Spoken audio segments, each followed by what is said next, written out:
Bismillahirrahmanirrahim. Assalamualaikum warahmatullahi wabarakatuh.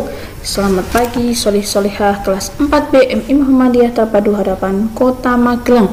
Bagaimana kabarnya hari ini? Semoga semuanya dalam keadaan sehat walafiat. Kembali lagi bersama Bu Hesti. Hari ini kita akan belajar materi matematika, yaitu membahas tentang statistik data, tentunya di mata pelajaran matematika kelas 4. Nah, sebelum kita mulai, mari kita berdoa terlebih dahulu agar kegiatan hari ini diberikan kelancaran dan anak-anak diberikan kemudahan untuk memahami materi yang akan kita pelajari hari ini. Berdoa mulai. A'udzu billahi minasyaitonir rajim. Bismillahirrahmanirrahim. Raditu billahi rabban wa bil islami dina wa min Muhammadin nabiyya wa rasula. Rabbi zidni ilma warzuqni fahma. Amin.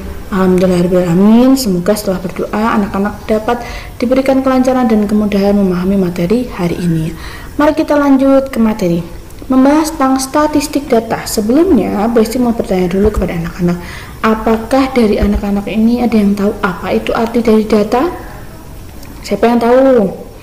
Nah, data itu adalah merupakan sekumpulan hal tertentu yang dikumpulkan sesuai dengan kebutuhan yang mengumpulkan data. Jadi data-data itu dikumpulkan untuk kebutuhan yang mengumpulkan data. Nah, dalam statistik data ini kita akan membahas dua bab, yaitu yang pertama mengumpulkan data dan cara membaca data, kemudian yang kedua adalah menyajikan data dan cara membacanya.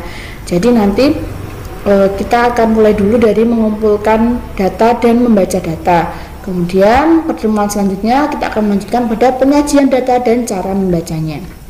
Oke, tanpa berlama-lama, mari kita mulai pada bab yang pertama.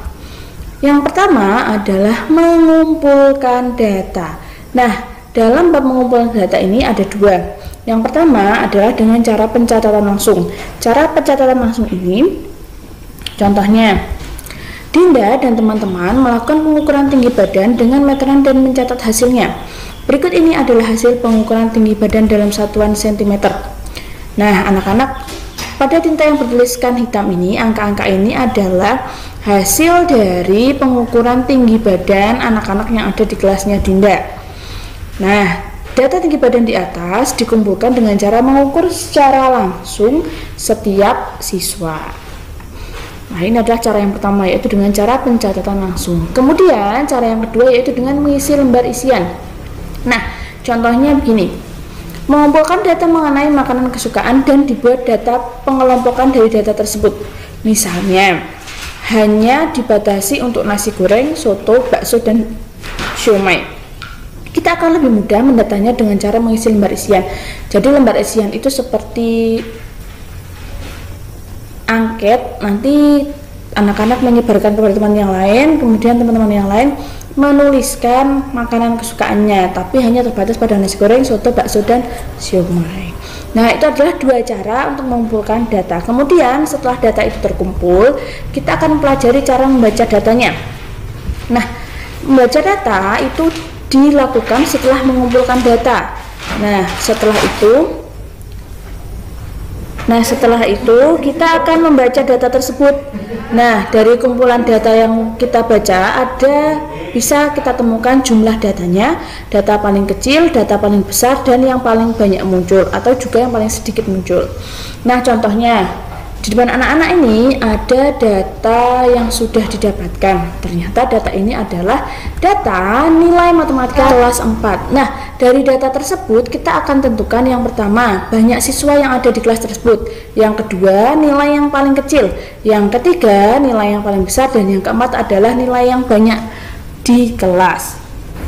Baiklah, kita akan tentukan yang pertama adalah banyak siswa yang ada di kelas tersebut. Nah, caranya adalah dengan menghitung keseluruhan atau jumlah banyaknya data. Nah, di sini kita bisa menghitungnya mulai dari angka 40 pada baris atas sampai dengan angka 30 di baris bawah. Nah, kita hitung satu persatu. Nah, ternyata setelah kita hitung di sini ada sekitar 24 data. Maka diketahui bahwa siswa yang ada di kelas tersebut adalah 24 siswa. Kemudian yang kedua, kita akan menentukan nilai yang paling kecil. Nah, anak-anak dilihat dari keseluruhan nilai matematika kelas 4 ini, berapakah nilai yang paling kecil? Betul sekali, nilai yang paling kecil adalah nilai 30. Kemudian kita akan menentukan nilai yang paling besar. Dari keseluruhan data, nilai yang paling besar nilai berapa? Betul sekali, yaitu nilai 90. Kemudian yang keempat, kita akan menentukan nilai yang paling banyak di kelas. Jadi dari nilai-nilai itu kita cari yang paling banyak mendapatkan nilai tersebut. Kan di situ ada nilai 30, 40, 50, 60, 70, 80 dan 90. Nah, ternyata dari keseluruhan data yang paling banyak mendapatkan nilai tersebut di kelas adalah nilai 80. Betul sekali. Nah, anak-anak, itu adalah cara membaca datanya. Nah, atau juga bisa anak-anak kelompokkan dulu. Caranya dengan mengurutkan. Misalkan dari angka yang paling terkecil sampai yang terbesar, terus nanti dijumlahkan ada berapa masing-masing nilai tersebut. Nah, selanjutnya ada latihan soal. Latihan soalnya yaitu berikut ini adalah nilai ulangan harian tema milik Dava. Ada 80, 90, 70, 80, 70, 60, dan 80. Yang A, pertanyaannya adalah berapa nilai ulangan Dava yang paling rendah? Yang B, berapakah nilai ulangan Dava yang paling tinggi? Dan yang C, berapa nilai ulangan Dava yang sering diperoleh? Silahkan anak-anak tuliskan soalnya, kemudian jawabannya di buku matematika. Jika sudah, bisa difotokan dan dikirimkan ke Bu Hesti. Maksimal hari ini ya, Nak. Terima kasih atas perhatiannya. Bu Hesti cukupkan sekian untuk pelajaran matematika hari ini. Jika ada yang masih merasa kesulitan, bisa langsung ditanyakan ke Bu Hesti ya. Terima kasih sebelumnya. Wassalamualaikum warahmatullahi wabarakatuh.